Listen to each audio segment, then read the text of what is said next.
Pythons, we didn't lay eyes on a single one. Even though there's hundreds of thousands out there, the chaos of the challenge, I learned, makes pythons less likely to move around.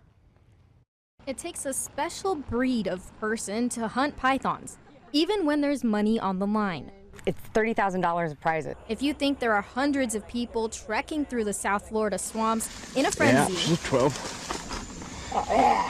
pulling out pythons left and right, think again. I think it's a real eye-opener for people when they come out here expecting that, and then they see they're out here for, the first 5 days and they don't see a python at all. I rode along with Amy Siwi, also known as the Python Huntress, and her fiance Dave Roberts, on the first night of the Python Challenge.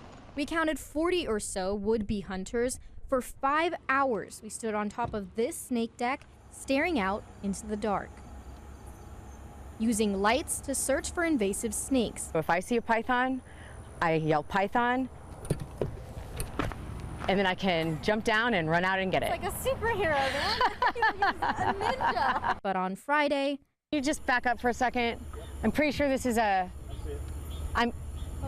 like 90% it's a stick. That's a stick, right? Yeah, I think that is a stick. The veteran python hunter came home empty-handed. We didn't see anything to catch, which isn't that far-fetched because there are so many people out there. And it's not necessarily that other people are catching, it's that there's so much vibration and activity out there that the pythons just aren't coming out the way that they normally would. Hours in the dark with little action separates the serious hunter from those in it for the money.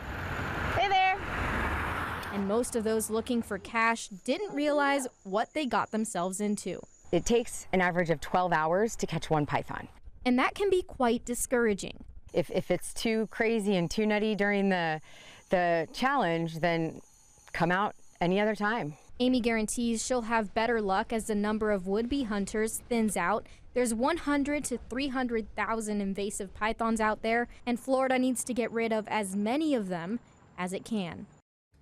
New at 6, I'll tell you how Amy Siwi and her fiance became a professional python hunting duo, how one trip to Florida and Amy catching her first python led to them packing up their lives in Indiana and moving straight here to do it every night.